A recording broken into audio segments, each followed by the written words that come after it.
আসসালামু আলাইকুম। Welcome back to my YouTube channel Sourav lifestyle blog চ্যানেলে আপনাদের সবাইকে স্বাগতম। আশা করি আল্লাহর রহমতে আপনারা ভালো আছেন। আলহামদুলিল্লাহ আমিও আমার পরিবারের সবাইকে নিয়ে ভালো আছি। তো সকাল সকাল নিচে যাওয়া হয়েছিল, নিচ থেকে আমার মা লাউ শাক নিয়ে এসেছিল। আমি আর আমার বোন মিলে লাউ শাক কেটে তারপর আমার মাকে দিলাম। শাকগুলো আমার মা খুব সুন্দর করে ধুয়ে রান্না বাড়া শেষ করে নিয়েছে। আজকে হলো ঈদের তৃতীয় দিন। আমার ছোটো ভাইয়ের বাসায় আমাদের দুপুরে দাওয়াত ছিল। তো আমি, আমার বোন, আমার বোনের ছেলে, আমার বোনের মেয়ে, আমার ছেলের, আমার মার সবাই আমাদের দাওয়াত ছিল। তো আমরা এখন বেরিয়ে পড়েছি ওদের বাসায় দাওয়াত খাওয়ার উদ্দেশ্যে। তো কিছু তো নিয়ে যেতে হবে ওদের বাসায়, যেহেতু ছোটো বাচ্চা আছে। তো এখান থেকে একটা 7 আপ আর কিছুটা চিপস কিনে আমরা নিয়ে নিতেছি ওদের বাসায় যাওয়ার জন্য। তো এই যে এখানে প্যাকেটের ভিতরে 7 আপ আর চিপস নেওয়া হয়ে গেছে। এখন আমরা ওদের বাসায় যাব। আর এদিক দিয়ে আমার মা তরকারি দেখতেছিল। তো আমরা চলে এসেছি আমার ছোটো ভাইদের বাসায়। এই যে আমার ছোটো ভাইয়ের বউ আর আমার ছোটো ভাইয়ের ছেলে গেটের বাইরে দাঁড়িয়েছিল। তো আমাদের দেখে আবার এখন এই যে ভিতরে চলে যাইতেছি আমরা। তো ওদের রুমের ভিতরে আমরা বসে পড়েছি এক এক করে সবাই। এখানে আমার মাও ছিল, আমার ভাইয়ের শাশুড়ি। তো আমার ভাইয়ের বউ এখন আমাদের জন্য দুপুরের খাবার দাবার রেডি করবে। এক এক করে প্লেটগুলো ভালো করে ধুয়ে নিতেছে খুব সুন্দর করে। আর এই যে এক এক করে এখন সবার জন্যই ভাত বেড়ে দিতেছে। আপা ও আব্বারে ডাকলি দাদিদের গলায় এটা শোনাচ্ছে হাই সাজি। হ্যাঁ সাজি, তোর বুড়ো খেদাস নাকি? এই যে বই পড়ছে খাইতে সময় নাকি আমগুলো গাইছি দেখে কিছু কইতেছিস না? কিছু বলতেছে সম্মান দিতে আইছে এগুলো গাইছে না।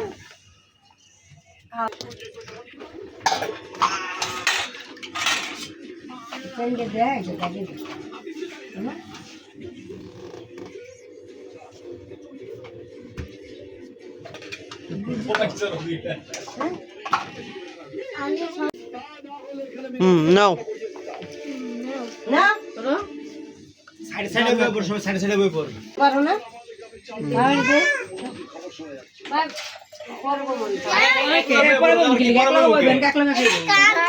এটা আমার না। মা হয়েছে সবাই একলা মা তো বাপা কিছু যাবে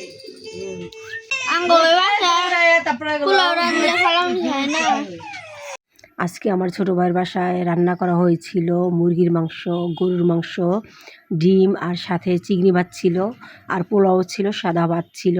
তো এক এক করে সবাইকে বেরিয়ে দিতেছে আর আমাকেও দিয়েছিল। আমি যেহেতু পোলাও খাই না এজন্য আমি সাদা ভাত নিয়েছি।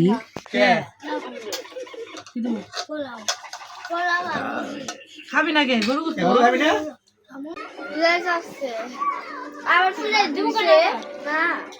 মিমে আর তো ভালো পোলাও না ওই করা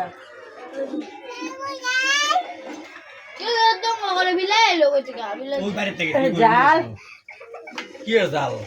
ডিমের তরকারি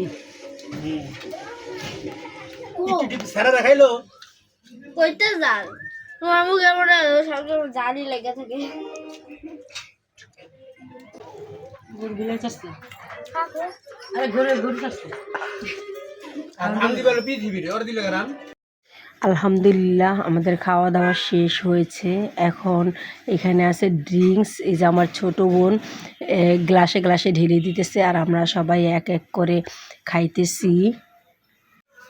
আমার বোনের ছেলেকে দিয়েছে, ও খাইতেছে, আর আমার ছেলেকে সাথছে। আমার ছেলে এগুলো খায় না, পছন্দ করে না, এই জন্য আমার ছেলে খায়নি। তারপরে এই যে আমার মা ওই পান বানিয়ে দিতেছে আমাদের এক এক করে। খাওয়া দাওয়া হলো, ড্রিঙ্কস খাওয়া হলো, পান না খাইলে তো আর হয় না, এই জন্য আমরা সবাই এক এক করে পান খাইতেছি।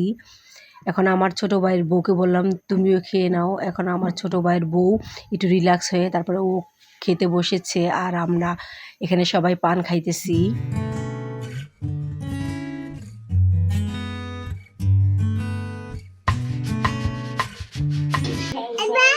ভাই খা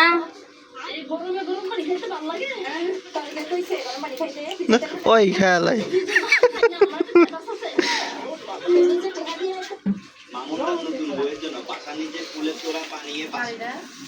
না তুমি খাও আয়ো আয়ো যাও যাও প্রেসার কুকার যদি পুরনো হয়ে গেছে এমন নষ্ট হয়ে গেছে তাহলে এটাকে ফেলে না দিয়ে আপনি যদি এটা এই ল্যাংটা কাটি টাটা দে টাটা তো আলহামদুলিল্লাহ খাবার দাবার শেষ করে এখন আমরা আমাদের বাড়িতে চলে যেতেছি। আর ওই যে জানলা দিয়ে তাকায় আছে আমার ভাইয়ের মেয়ে, ভাইয়ের ছেলে। তো আমরা তাড়াতাড়ি যাইতেছি যেহেতু আমার বোনের হাজব্যান্ড আর আমার ছোট ভাই দাওয়াতে আসেনি, তো ওদের জন্য খাবার দাবার আমাদের প্যাকেট করে দিয়েছে, ওগুলো নিয়েই আমরা আমাদের বাসায় যাইতেছি। আর যাওয়ার সময় আমার এক মামার সাথে দেখা হলো, তো ওনার সাথে একটু কথাবার্তা বললাম।